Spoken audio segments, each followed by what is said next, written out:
por várias vezes, eu e o meu pai conversamos em casa sobre a nossa história, a história do município de Vale Verde, a história de Vilamelos e a história de Monte Alegre. Nós vimos a necessidade de realizar esse documentário com a intenção de resgatar a história do município de Vale Verde, uma história que ficará gravada e à disposição das nossas futuras gerações. Esse documentário ele vai servir para resgatar e também perpetuar a memória de quem tanto trabalhou para que o nosso Vale Verde chegasse até esse momento de hoje.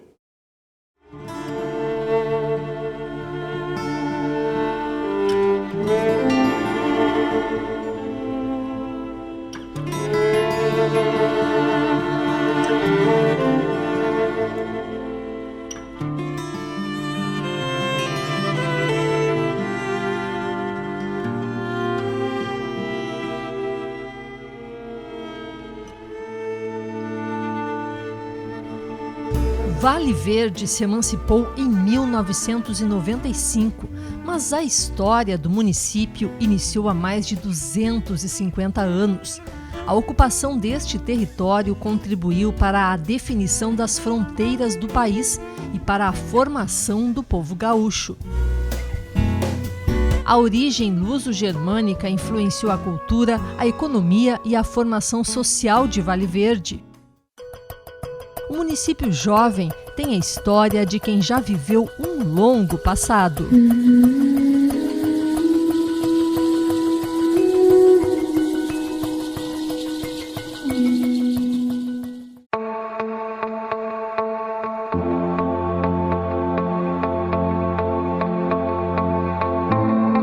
Com mais de 3.400 habitantes, Vale Verde ainda tem a maioria da população vivendo na zona rural.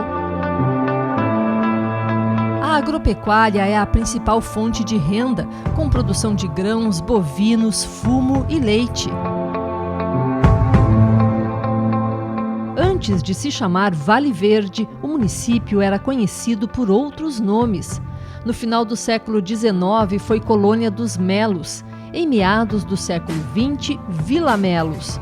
O nome Vale Verde foi escolhido em um plebiscito, realizado em 1995, na emancipação do município.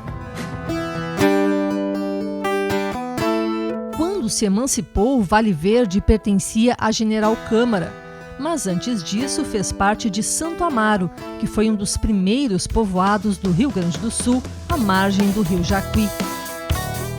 Vilamelos era um dos principais distritos de Santo Amaro, com mais de 1.000 habitantes. Tinha bastante produção, como fumo, tinha também boas estradas de rodagem, que podia ir daqui a Venâncio Aires, que ia a Rio Pardo. Santo Amaro abriga um dos mais importantes sítios arqueológicos da expansão ibérica pelo mundo.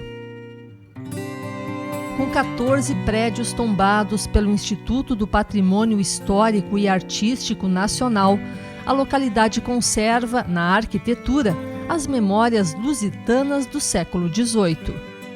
A artista plástica Olinda Conrad reproduz nas telas os traços deixados pelos primeiros moradores da região.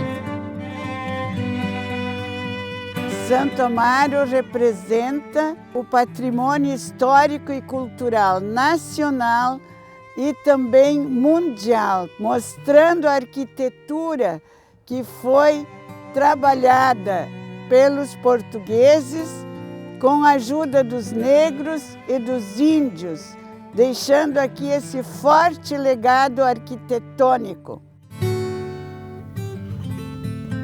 As construções de Santo Amaro, como a igreja inaugurada em 1787, estão entre as mais antigas do Rio Grande do Sul e do Brasil. São heranças do período histórico que definiu os limites do território brasileiro. Isso aqui talvez seria um domínio da Espanha, talvez não pertencesse ao Rio Grande do Sul e ao Brasil. A partir de 1750, com o Tratado de Madrid, as terras localizadas à margem esquerda do rio Jacuí, que estavam sob domínio espanhol, passaram a ser de Portugal. Para tomar posse deste território, a coroa portuguesa iniciou a povoação, ocupando também a área onde hoje está Vale Verde. A primeira parte de Vale Verde, digamos que assim, que é a região do Monte Alegre, Buraco Fundo, essa área, ela foi colonizada por portugueses, né? Então ela já existia antes da chegada dos alemães.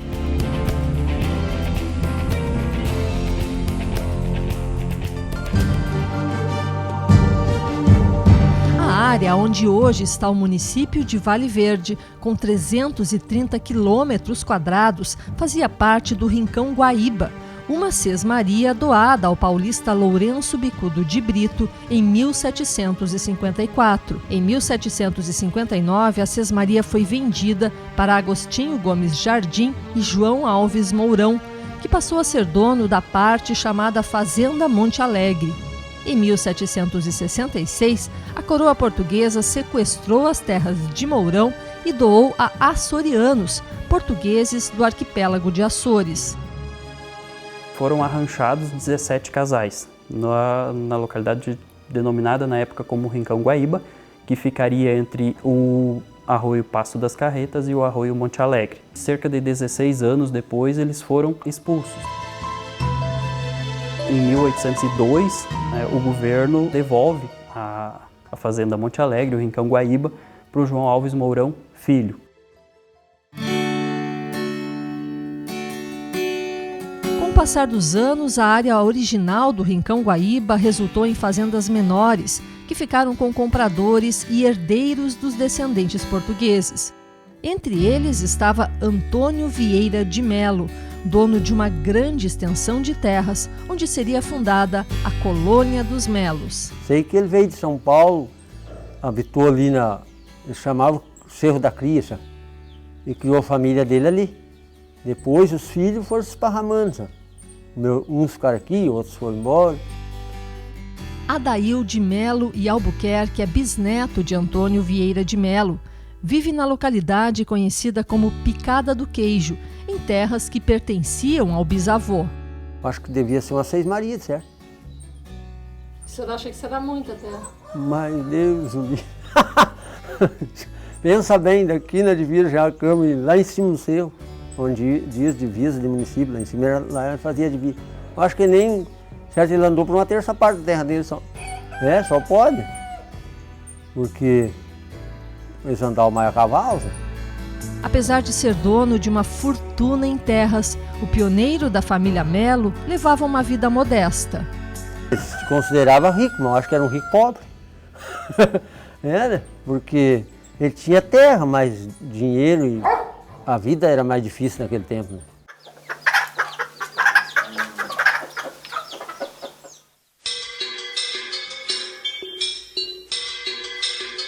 No final do século XIX, Antônio Vieira de Melo vendeu uma área de 500 hectares para o engenheiro alemão Davi Heltz.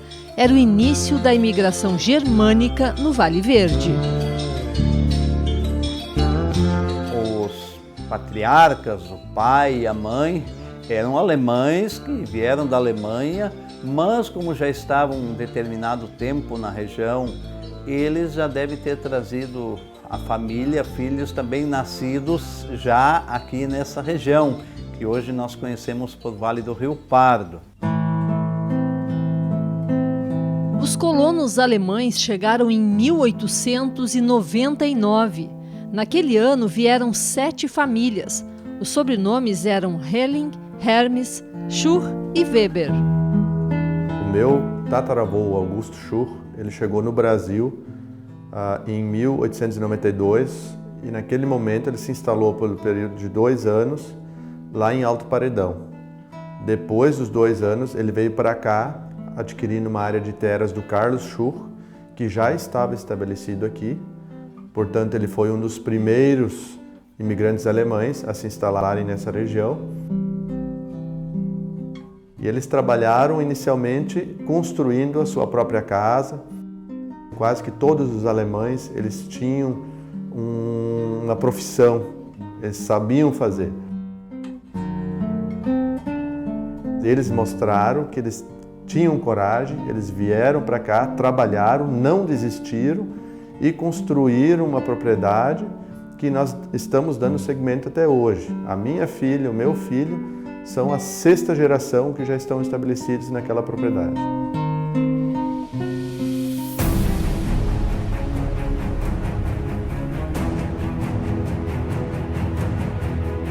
Os imigrantes alemães trouxeram uma cultura diferente e um novo estilo de vida. As marcas dessa colonização estão nas pedras esculpidas artesanalmente e nas lembranças dos moradores mais antigos. As fotografias dos pais são relíquias para Luiz Francisco Kaufmann e a esposa Maria Lehmann. Os dois são filhos de colonos alemães.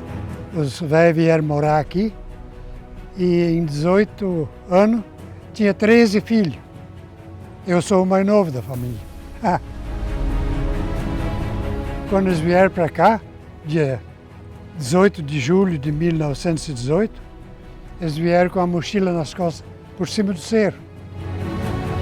Luiz mantém a casa de pedras e os galpões construídos pelo pai no início do século XX. Eu era guri de 6 para 7 anos, quando os pedreiros construíram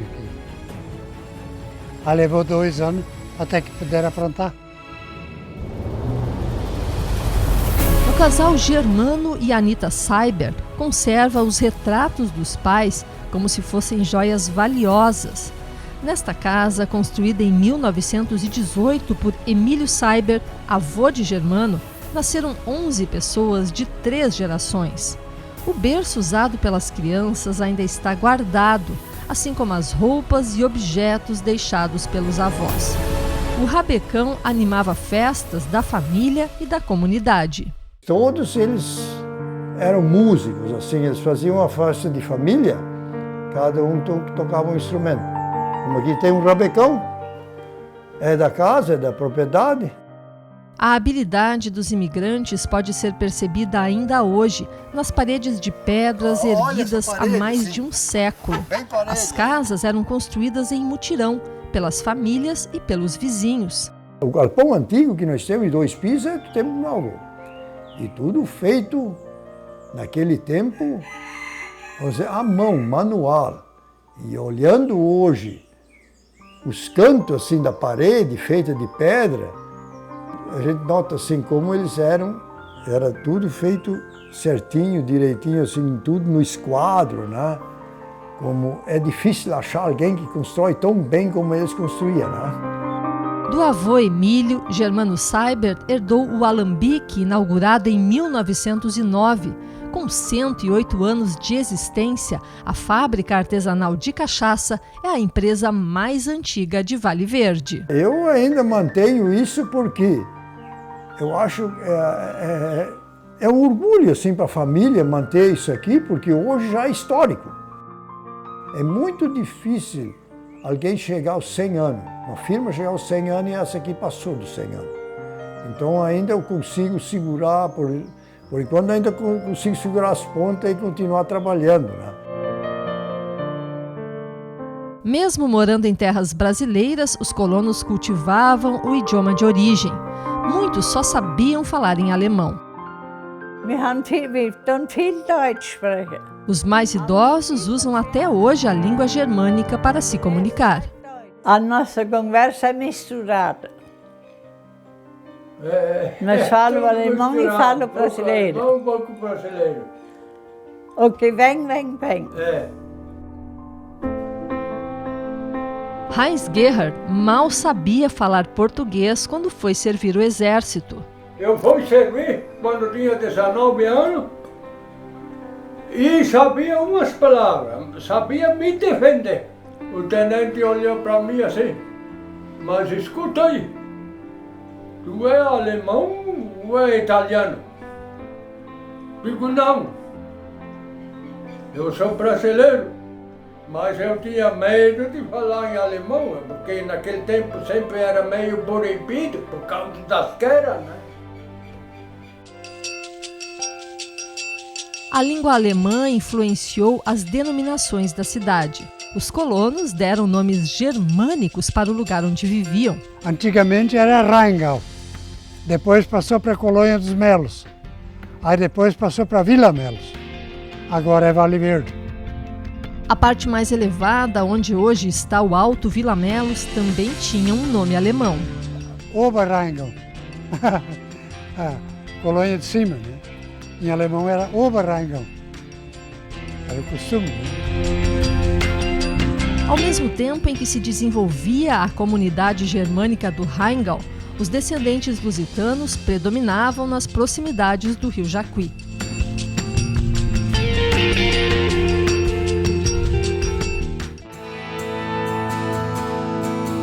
Construções típicas portuguesas, com características da arquitetura colonial, ainda se mantêm de pé em localidades como Monte Alegre e Dourados. A casa, adquirida pela família Aguirre, foi construída em 1873 e se transformou em ponto turístico de Vale Verde. Essa casa foi originada por uma briga por um passo. Na época não tinha ponte, não tinha, né? Então tinha os passos. E houve uma briga, né? E o proprietário dessa casa saiu de onde é que ele estava e veio construir aqui. Sempre foi uma casa de gente de posse. Então essa casa tem eira e tem beira, né? Que é uma característica da arquitetura portuguesa.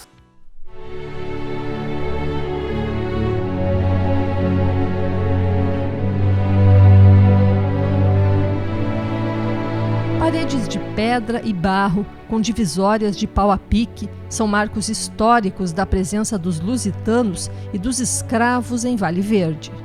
Aos negros coube a tarefa de construir as casas das estâncias e cuidar das criações de gado. Os afrodescendentes contribuíram para a formação de Vale Verde, com a força de trabalho e com a determinação para superar dificuldades. Eles trabalhavam assim por dia, por troco de nada, né? Dizer que tinha muitos dias que eles não tinham o que comer, que a avó ferventava o osso, aí fazia aquele mexido empim e faria mandioca, que dava para eles comer, como meu pai contava para nós.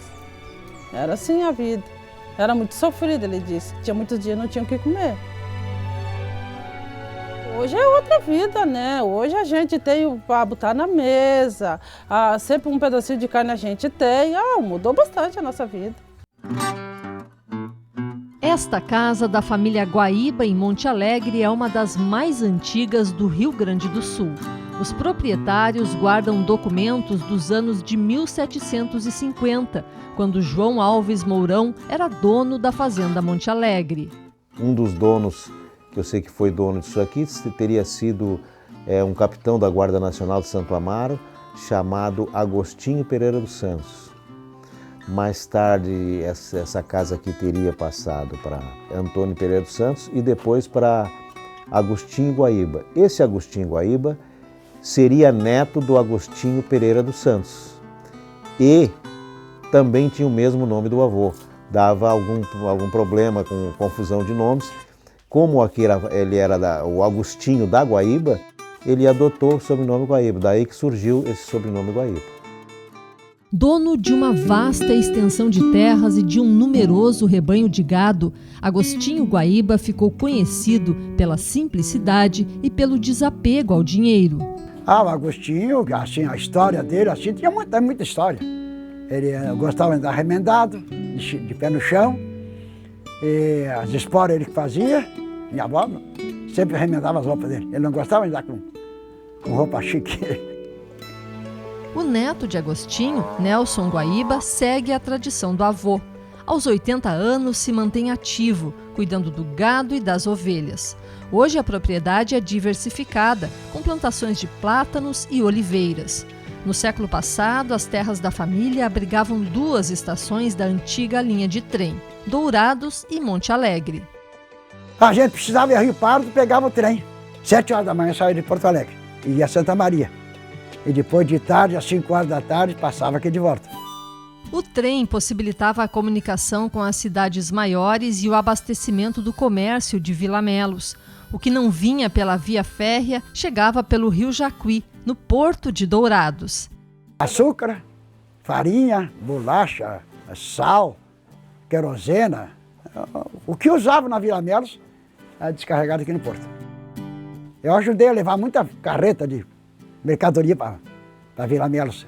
Na vila, as mercadorias eram distribuídas em armazéns Todas as férias do meu pai, até os meus 16 anos de idade, eu passava as férias aí na região, exatamente na casa da minha avó Picucha. E quando eu estava aí, a gente sempre comprava, fazia o rancho, íamos a cavalo, com mala de garupa, íamos buscar o rancho no distrito de Vilamelos, Vale Verde. Um dos pioneiros no comércio foi o mercado da família Fremen, que funciona até hoje. O comércio deles era então secas e molhadas, principalmente alimento. Depois, mais tarde, surgiu tecido, calçados e ferragens. E assim foi indo. Era completo. O colono chegava lá e comprava tudo que precisava. Mas a maioria da alimentação era produzida pelas próprias famílias. Aqui a gente plantava fumo, plantava milho, batata doce, batatinha, tudo. Feijão, aipim, tudo. A gente sempre teve tudo o que comer das nossas plantas. As lembranças de Cecília, viúva de Almiro Kist, são um exemplo da rotina de trabalho da maioria dos colonos. A gente levantava tranquilo, eu tratava os bichos, tirava leite, o Almiro já ia indo para a roça. Depois que eu tinha feito tudo isso, eu fazia o café, levava para a roça e tomava o café lá com ele. A energia elétrica chegou ao Vale Verde na década de 1970. Dia 6 de janeiro de 72, veio a primeira carga de poste aqui para o Vale Verde. E aí eles começaram, arruma aqui, arruma ali, para ir ajeitando. Tu vê a primeira carga de poste de alta tensão. Em novembro de 72, a rede ficou em condições de já poder ligar um ou outro. Aí o Volney disse, um fim de semana, Igor, nós já botemos um transformador lá, nós vamos ligar a luz para ti. Primeiro transformador.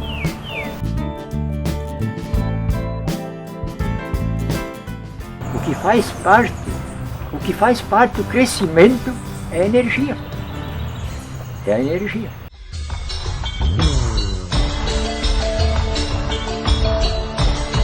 A dedicação ao trabalho, o respeito às origens, a valorização da família e a religiosidade são costumes trazidos pelos colonizadores de Vale Verde. Logo que chegaram, os colonos fundaram as comunidades religiosas, católicas e protestantes. A comunidade evangélica de confissão luterana Rheingau foi fundada em 23 de março de 1900, poucos meses após a chegada dos primeiros alemães. Pouco depois, os católicos criaram a comunidade de São João Batista, no Alto Vilamelos. As primeiras igrejas, assim como as primeiras escolas, ficavam nas casas dos moradores. Os professores eram particulares.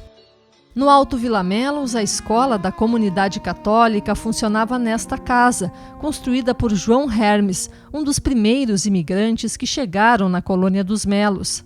Quando esse senhor chegou aqui, era mato. Então, o que eles tiveram que fazer? Abrir roça e fazer lavouras. Então, resolveram construir a casa, aonde tiraram as pedras, aqui na frente. Foi bem aqui essas pedras que construíram essa casa. Então, em mutirão, contando com a ajuda de vizinhos, né? E assim foram. E aí cada ano foi fazendo, aumentando cada vez mais, né? A esposa de João Hermes, Berta Hermes, lecionava em alemão, na mesma sala onde eram rezadas as missas. Como eram os bancos que eram os mesmos para rezar a missa, eram os mesmos usados para a aula. Então, o dia que era rezado missa, de repente, era combinado o dia para ser depois do outro da semana aula.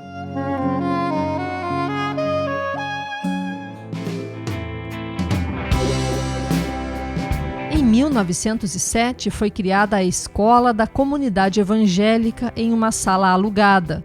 Um ano depois, a comunidade comprou o terreno onde hoje está instalada a Igreja Evangélica de Confissão Luterana de Vale Verde. Ali foi construído um prédio de madeira que abrigava a igreja e a escola. Antes dessa igreja tinha um prédiozinho de madeira, onde é que funcionava a escola. Aí veio um professor para cá, dar aula, e aos domingos, quando fazia um culto, era na mesma escolinha. Arlindo Toiler ainda lembra da qualidade do ensino da época. O problema de matemática era ele dava a metragem de uma casa, né, a altura e a largura, e dava o ponto do telhado e as aberturas, e tu tinha que calcular. Aí, medida quantos tijolos ia, quantas telhas, e esses eram os problemas.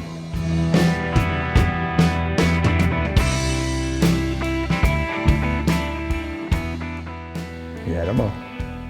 A gente aprendia.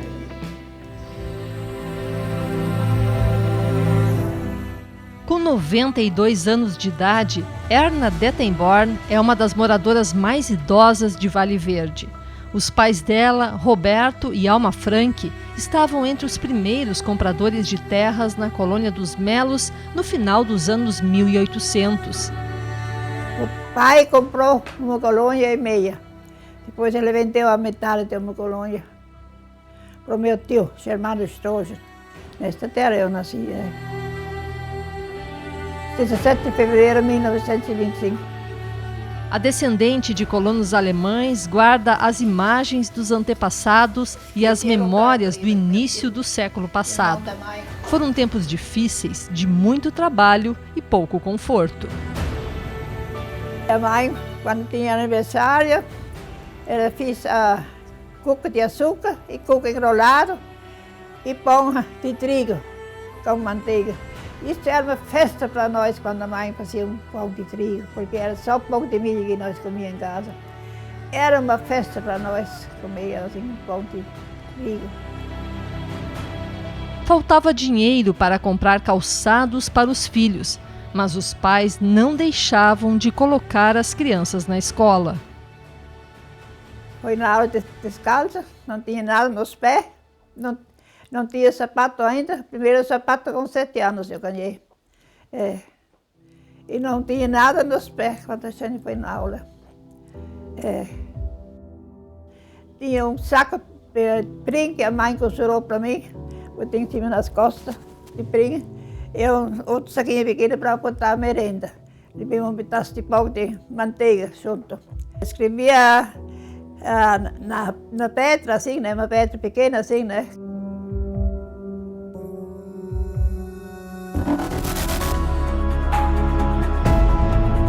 Unidos, os colonos juntaram recursos e construíram as primeiras igrejas de Vale Verde. Em 25 de maio de 1926, foi colocada a pedra fundamental da Igreja Católica da comunidade de São João Batista, em Alto Vilamelos. Na comunidade evangélica, as obras tinham iniciado 4 anos mais cedo e o prédio já estava pronto. A Igreja de Confissão Luterana foi inaugurada em 9 de maio de 1926.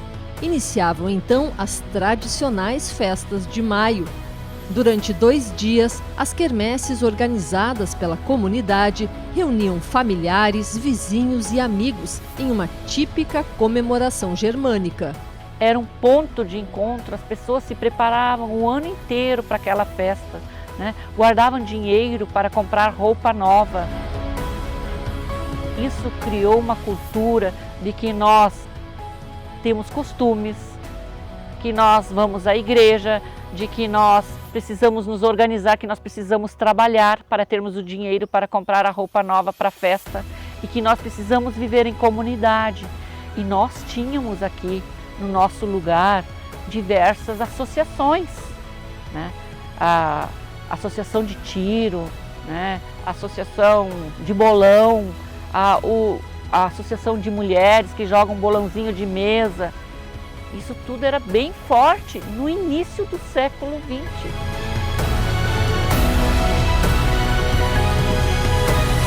costumes e tradições da colônia dos Melos foram abalados durante a Segunda Guerra Mundial. O idioma alemão foi proibido, as escolas foram fechadas.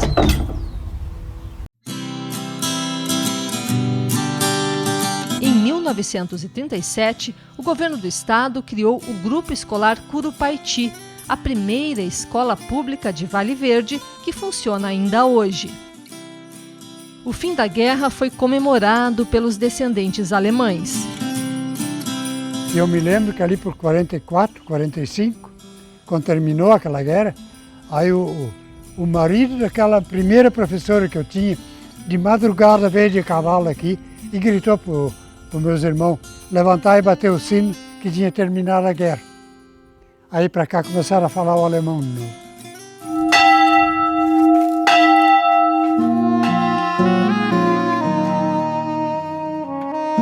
As escolas sempre estiveram integradas à dinâmica de Vale Verde. O fortalecimento da educação trazia o desenvolvimento econômico e social para o município.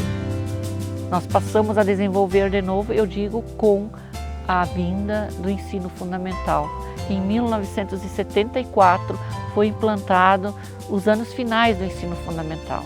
Em 1979 se forma a primeira turma do ensino fundamental aqui em Vila Melos.